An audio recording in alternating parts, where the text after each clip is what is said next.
So good afternoon. Thanks, Prem, for inviting me here, and it's a very interesting arrangement. After four speakers, what should I say, accomplished and expert speakers, you called me to speak. And there's one noticeable difference between the five speakers, between lunch and tea break. I'm the only one wearing a jacket because I had to dress up compared to the other four. They are so accomplished, I had to dress up. Okay, now the session here is about winning habits of successful advisors, and I've been meeting a lot of financial advisors in my avatar as a trainer and earlier while working with an AMC. I put up some slides here. So that's the other difference. All the four could speak without slides, or Subra spoke with a very limited set of slides. I had to put up a lot of slides. So that's the other difference between the five of us.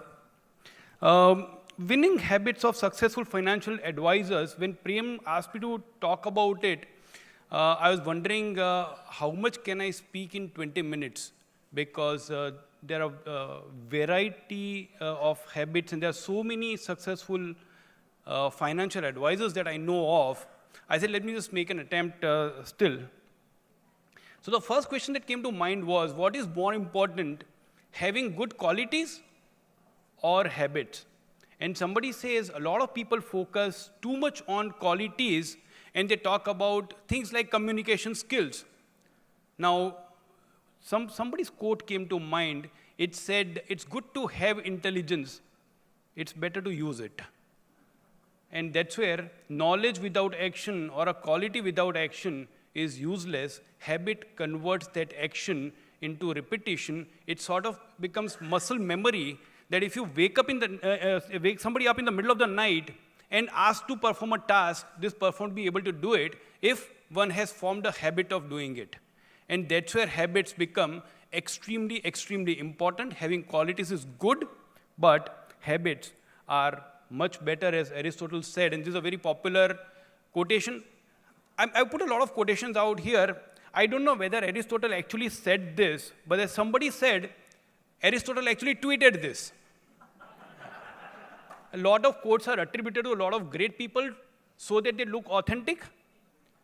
I'm not sure, I never met Aristotle, so I don't know whether he said that. But the saying is beautiful. He says, we are what we repeatedly do. Excellence then is not an act, but a habit. So some people, as we saw in the first slide, when Vince Lombardi said, winning is a habit, and so is losing. Decide what you want to do. And that's why Prem selected this topic of winning advisors. There are two things which are important to be a winner. To start with, it has to be a mindset, and then to have a habit. Now, the difference between habit and mindset is, a lot of us are born with mindset, but we have to work really hard to convert that mindset into a habit. And that's where I'll spend a couple of minutes on talking about mindset. And when we talk about investments, we can't ignore this gentleman. He said, I always knew I was going to be rich. I don't think I ever doubted it for a minute. This talks about probably the best example of winning mindset. Right from a young age, Warren Buffett knew he was going to be rich. And he proved it right. Mindset has to be the beginning point, has to be the starting point. I'll talk about three especially critical points on mindset. Number one, it has to be a never say never kind of an attitude. Some advertisement says impossible is nothing. There is nothing which is not possible, nothing that is I can't do. And we've got many examples of IFAs, and incidentally, people sitting in this room, Subra was mentioning that there are very few youngsters in this room. I would actually say those who started their career 10 years back and are still sitting in this room today, that's an example of somebody who's been through probably one of the worst ever time in a life of a financial advisor and survived, grown, and thrived. I think that's a big one. So impossible is nothing. It's happened in your life. It's happened in your lifetime. And that happened because you started with this proposition, it has to be a win-win. I win, my customer win. Most of the times it's the other way around, my customer win and then I win. But of course, sometimes as a jokingly we say that when somebody says, I provide need-based advice, it's better to check whose need. But most of the times it's the customer's need to begin with. And the third and essential requirement as far as the mindset is concerned is the growth-oriented mindset. I want to grow. Once again, it's believed that Dhirubhai Ambani probably said that without growth, there is no life. So if you don't grow, only two things can happen, and both starts with a dreaded word, dreaded letter D, death or decay. Once again, it's a question of mindset. I know few IFAs who have retired, or rather they've decided that they've retired, and they've stopped client acquisition. Now, if that's the mindset, then the God will always say Tathastu.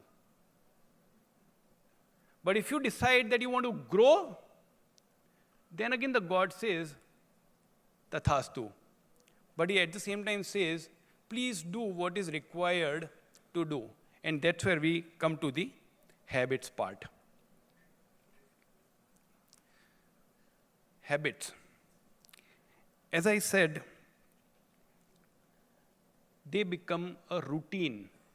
You keep doing the same thing again and again, again and again, again and again, and if somebody wakes you up in the middle of the night, you would be able to do that effectively, efficiently, and unfortunately.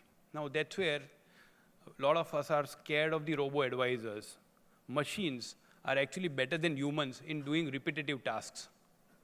But if you keep repeating the tasks, then eventually it becomes a habit, and you actually improve. So let's start with habit number 1.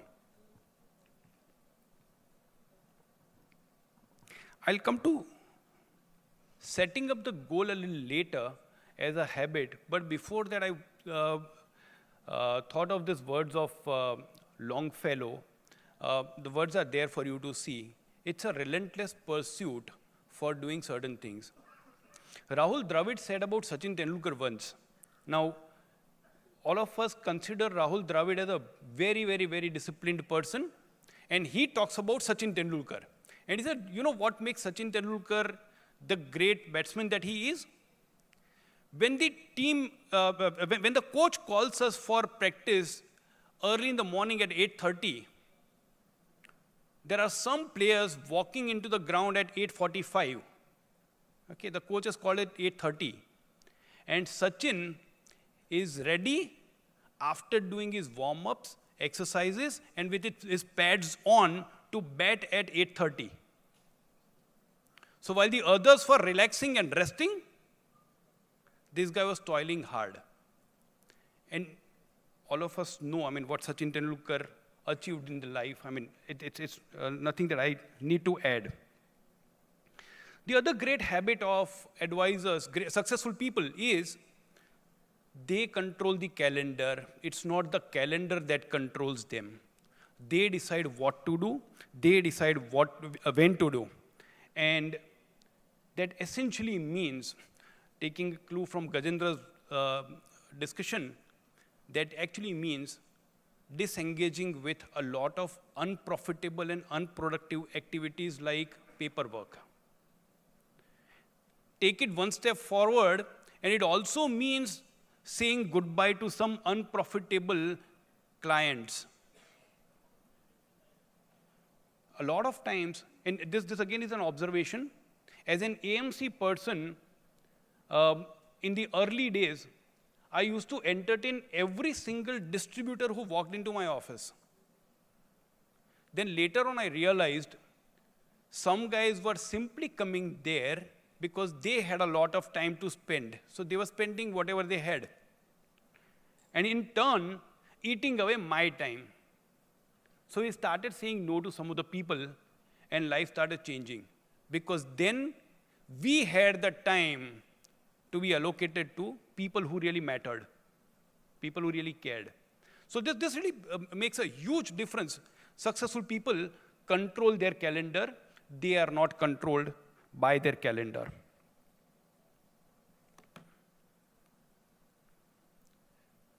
Preparation. Now, what do I mean by preparation? So first of all, before taking up any activity, there is a preparation. Before going for any meeting, there is a preparation. Every single meeting, some time is spent on preparation. Now, I'll give a very small example. Last time when Prem had invited me to speak, and this was on seminar marketing, the session was at BAC. It was on seminar marketing, and my presentation did not load on the machine. Just imagine what would happen. So today, I coordinated with Ravi and ensured that the presentation was loaded, but still, I had a printout ready of what I was supposed to speak. Just in case, if something goes wrong, what do I do? Preparation also means setting the customer's expectations right. What should the customer expect from me? And I came across, I came across a beautiful thing while I was traveling through Indigo, although you can't see this, but this document says, it's taken from that Indigo's booklet which is available in the flight. It says 9 signs you are the perfect passenger. It says 9 signs you are the perfect passenger. How many of us would go and tell the customer that this is the kind of customer that I want? So successful advisors not just set customers' expectations, but they also communicate to the customer what they expect from the customer. And just in case, if you don't live up to our expectation, the chances are in the middle of the in the middle of the flight, I'll open the door and ask you to, Then whatever you do, jump, take a walk, run, choice is yours, but I'll open the door for you. Preparation is extremely important, and in most cases, the stress starts because the expectations were not set in the beginning. And that becomes really, really stressful in the end, because later on, whatever you do looks like you are defending. Something has happened, and you become defensive now. It's better to play on front foot always. So while we talked about relentless pursuit of goals, I thought that was probably the most important and most critical part. That's why I put it up front. However, it should come now, after this one. Setting goals. Incidentally, most of the successful financial advisors not just set their clients' goals, they also set goals for themselves, for the business and their personal goals. I know a few who don't have any goals for themselves. Now, if you don't have a goal, something we tell our clients that if you don't set your goals, wherever you want to go, it's the wrong place to go. Applies to us. Set goals. Set very, very, very clear goals. So let's, once again, sorry, Gajendra, I'm taking another point from you. Okay, actually, it was the entire discussion which Srikanth moderated, where Gajendra mentioned about investing in the business. Okay, now I'll take a clue from that. Investing in the business. How high should be your return on investment? How high should be your return on investment? When the investment itself is zero? Whatever the ROI, if the I is zero, you don't get anything. Set clear goals as far as what is required to do. Now, first of all, we set achievement goals. The next step is to set activity goals. So what all do we want to do? What all do we need to do so that that achievement becomes better? And that's where the next habit comes in. after setting the goals and after setting the action plan to achieve those goals, successful advisors rigorously and religiously track the progress. And when it comes to progress, it is the action which is tracked more than the result. I think today Mr. Prashant Jain talked about the way they manage their portfolios. Mr. Ramdev Agarwal mentioned one thing in the beginning. He said, as an investor, you need to know the investment strategy first. Both have gone wrong once in a while as far as the performance numbers are concerned. But as long as they stick to the process, I think we should be comfortable as investors with their funds. Same applies in business as well. When it comes to tracking progress, there's a strong belief, which is very, very important, that right action would lead to right results. If you take the right actions, it will lead to right results, eventually. In between, there is a small element called luck. And luck can be positive or negative. But right action and right results generally have a positive correlation in the long run. If you continue to do those activities religiously, then right results will come. It's a matter of time. And once again, quoting Mr. Ramdev Agarwal, patience is rare.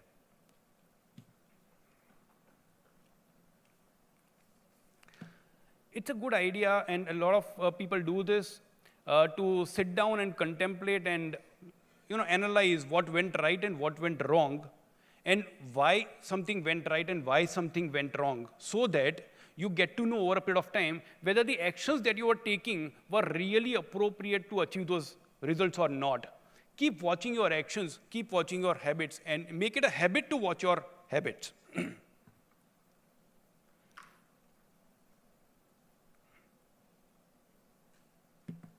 I loved this line. It says, when the customer comes first, the customer will last. If you put the customer first, the customer stays for a very, very long period. And this is where, once again, that need-based advice, the need has to be the customer's need first. And I have a faith in one thing, and again, there are a lot of successful people who have created fortunes for themselves simply because they created fortunes for their clients.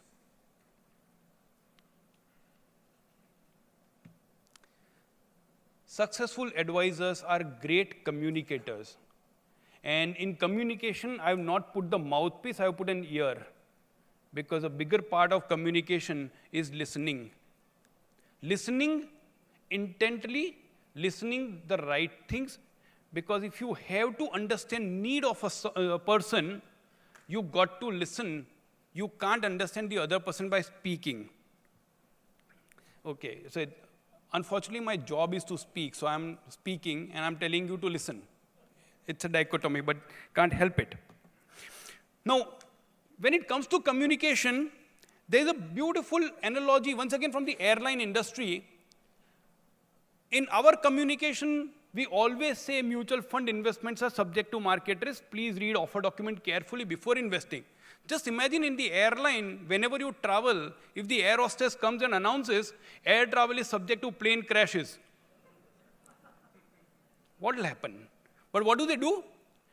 They don't tell us that air travel is subject to plane crashes, but they say whenever there is a turbulence, whenever the air pressure is low, whenever this happens, essentially they say this is possible, but we have safety mechanisms in place.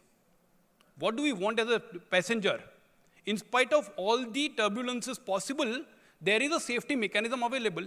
As an advisor, that's exactly the role. Reassure the clients. Okay, the markets are turbulent. They are going to be turbulent. Don't bother about it. We've got enough safety mechanisms built in the portfolio so that your personal finance will not be impacted. Your travels to the goals will be safe. That's number one. Number two, they simplify complex concepts rather than complicating simple concepts. And number three, they put things into perspective. So let me just give you a small perspective of what happened yesterday. Yesterday's event, 807 points drop in Sensex. So I got to know about it at around 4:30. Some of us were together, and somebody said there was an 800+ point fall. I said Sensex or Nifty? Okay. But then in the early morning before coming here, I said, let me just look at the numbers. And newspapers have a habit of glorifying these numbers, and they do an excellent job. Unfortunately, we have to do exactly reverse of what they do.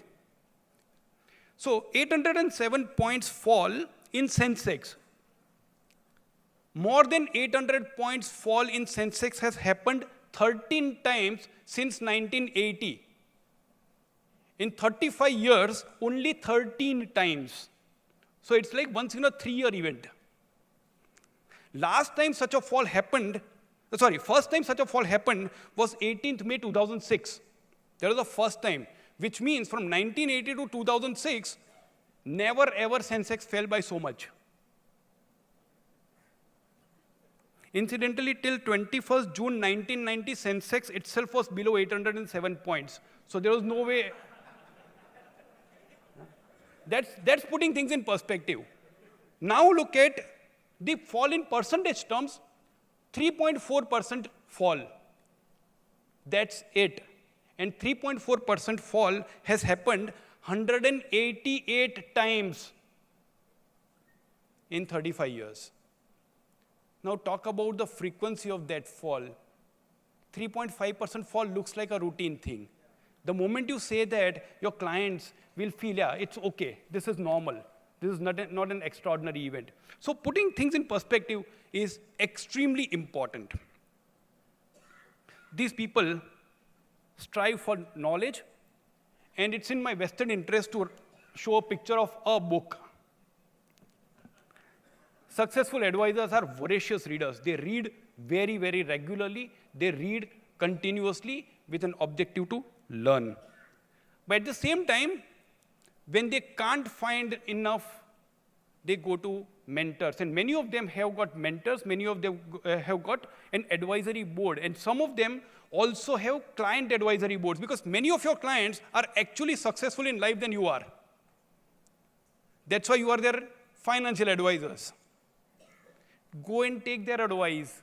They know more about life than all of us put together.